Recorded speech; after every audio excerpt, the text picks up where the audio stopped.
Finally. Greetings from Florida. The warmth of being home is a reminder why I've chosen public service. From joining the United States Navy and serving in Iraq, to representing the people in the U.S. Congress, and now serving as governor of Florida. And it reminds me why I decided to run for president, to fight for those who have been forgotten in this country. This is America's time for choosing.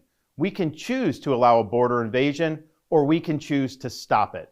We can choose reckless borrowing and spending, or we can choose to limit government and lower inflation.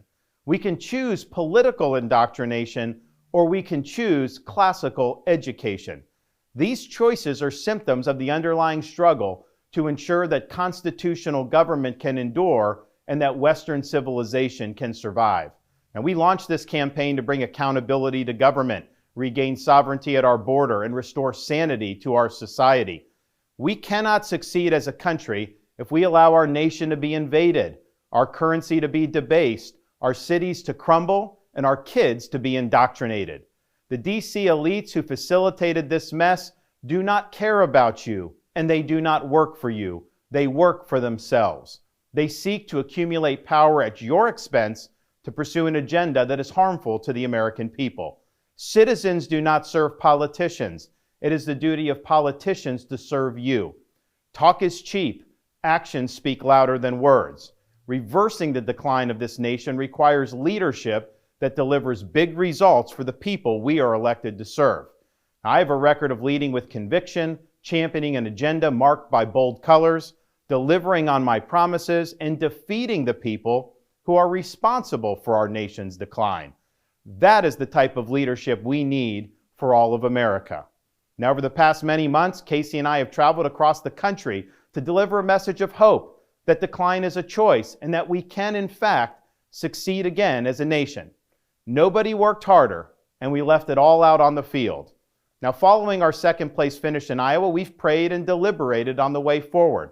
If there was anything I could do to produce a favorable outcome, more campaign stops, more interviews, I would do it. But I can't ask our supporters to volunteer their time and donate their resources if we don't have a clear path to victory. Accordingly, I am today suspending my campaign. I'm proud to have delivered on 100% of my promises, and I will not stop now. It's clear to me that a majority of Republican primary voters want to give Donald Trump another chance. They watch his presidency get stymied by relentless resistance, and they see Democrats using lawfare this day to attack him. Well, I've had disagreements with Donald Trump, such as on the coronavirus pandemic and his elevation of Anthony Fauci. Trump is superior to the current incumbent, Joe Biden. That is clear. I signed a pledge to support the Republican nominee, and I will honor that pledge. He has my endorsement because we can't go back to the old Republican guard of yesteryear, a repackaged form of warmed-over corporatism that Nikki Haley represents. The days of putting Americans last, of kowtowing to large corporations, of caving to woke ideology are over. I thank all of our passionate supporters who have stood by us through it all. That we had people volunteer to come to Iowa in the middle of a blizzard to knock on doors and make phone calls touched us dearly. No candidate had more thrown at him, but no candidate had so many committed volunteers and staff. Finally, I want to thank my wife, Casey, and our kids, Madison, Mason, and Mamie. Casey's gone far above and beyond in her support for our campaign and for our cause. She's not only a great wife and mother, she's a great American who cares deeply about the future of the country that our kids will inherit. Our kids have seen and done a lot on the trail, from playing on the famed Field of Dreams baseball site in Iowa to making their first snowman in New Hampshire. They are one of the reasons we fight so hard for what we believe in. Winston Churchill once remarked that success is not final, failure is not fatal, it is the courage to continue that counts. While this campaign has ended, the mission continues. Down here in Florida, we will continue to show the country how to lead. Thank you, and God bless. You can't make this up. If you watch this channel, you know that I posted multiple videos of Ron DeSantis. I called him America's governor because he accomplished amazing things for the people of Florida and this country. But since the beginning of this campaign, anybody with half of a brain knew that this was a waste of money and time.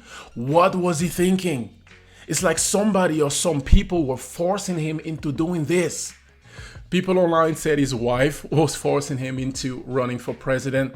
Anyway, in my opinion, he is doing the right thing here by endorsing Donald Trump. So God bless Ron DeSantis, and may the Lord keep him on the right path. You let me know what you think about this in the comment section. God bless you. Catch you on the next one.